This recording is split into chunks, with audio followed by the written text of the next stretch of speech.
So I always try to approach it with that conviction and knowing that all the work I'm putting into it, if I do it right and I do it well, it is going to reach people.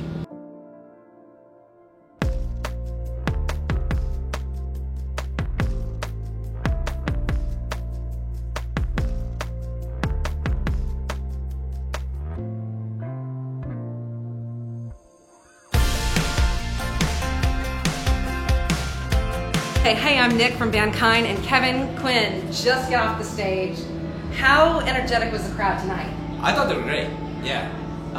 It was a packed house, Yeah. ready. They brought some great energy. to sing. Oh, yeah. Yeah. Yeah, it was great. And It's About Time was one of the songs that I was happy to see the whole crowd Yeah. participating in. Are you seeing folks sing that song with you? Oh, yeah. Ever since the start of the tour, like, they've caught on pretty quickly. Yes. It's cool just seeing them sing along to it. Yes. It's something that means so much to me. Oh my goodness. I'm grateful. Well, tell us a little bit about It's About Time. It's About Time. It's kind of weird because, you know, it takes an otherwise heavy subject matter, like grief, loss, death, which I think is something that we've all experienced at some point, and it turns it around into something uplifting, anthemic, and positive, which is what I love about it. Yeah. And I love writing those songs that do just that. You know, they take an otherwise heavy subject and make it something positive. You know, make Yes. lemonade out of lemons. And that's what I feel It's About Time really is. And I remember in the writing room, it was me, Jordan Sapp, and Walker Hayes, who sings that like fancy, like Applebee's. So Walker was gracious enough to give his time and help us write that song. And I remember us having a conversation, just kind of centered on that, you know, that we had all had our own version or our own experiences of what grief and what that was and what that felt like. But we didn't want to write like a sad, you know, ballady type of tune. We wanted to write something that was people could feel joy from.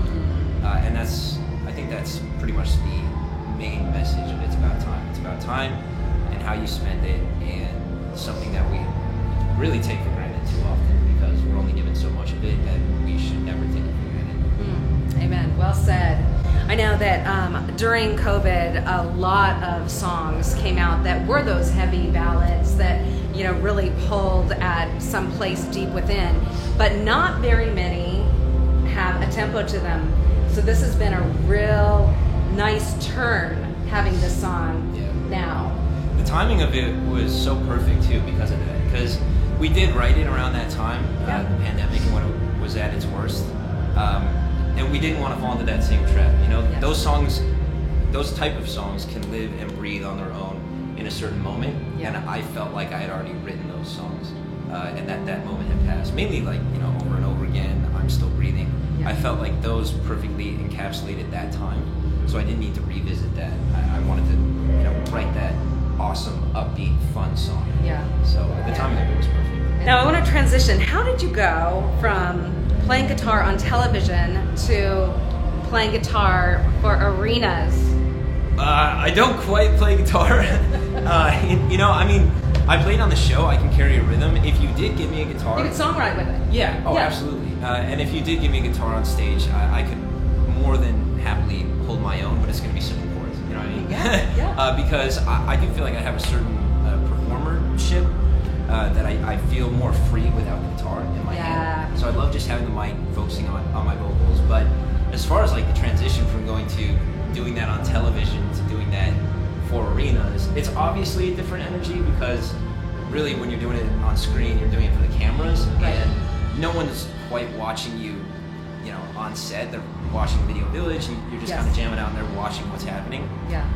But in live music in an arena, it's a much different feel. It's very much like you're jamming out. Everyone's hearing you live. You better sound good. So I try to treat it like, you know, I'm always very focused. I do my warm-ups, and it's not too different doing it from screen to arena because it's still an audience at the end of the day. It's true. But the energy is so much better. I was going to ask you if you feel that energy from the crowd. So much better in the arena. Yeah, I wouldn't trade that for the world. Oh, that's amazing. What's your favorite part?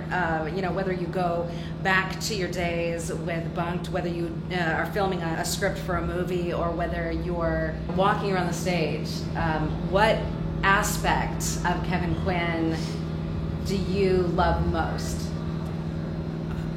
I think reaching the people. because I've never felt like I've done a project, whether film, television, or music, that didn't reach people. And if it hasn't reached people, then I don't think I've done my job well. Wow. So I always try to approach it with that conviction and knowing that all the work I'm putting into it, if I do it right and I do it well, it is going to reach people. And, I think I sometimes struggle with just, loving myself, and we all have tough times. And I love just going up there and being myself. I think that's an encouragement that I could give you guys, which is just always be yourself. And, people love people who are themselves. And, yes, authentic. Yeah, and so I want it. Totally.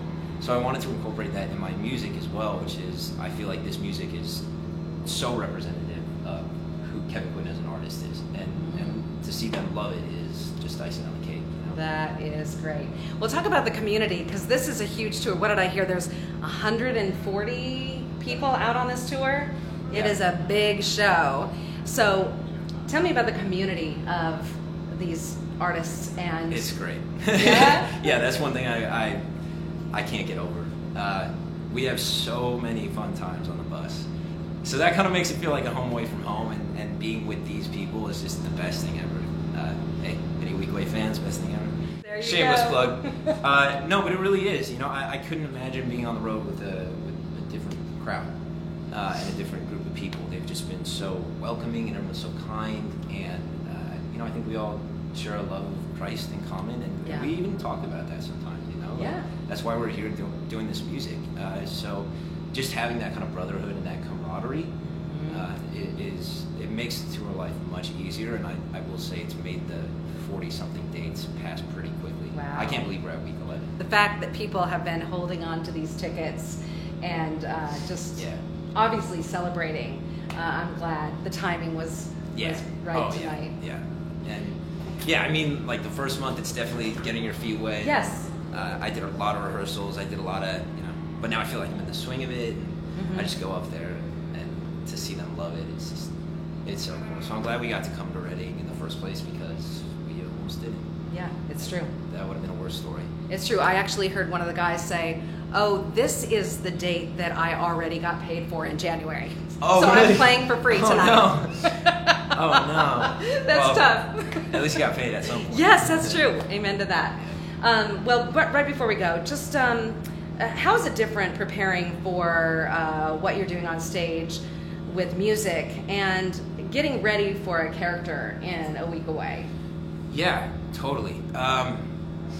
Listen, they have their similarities and their differences. It's definitely a creative process. When I get up on stage, I've put in all that work, that creative work.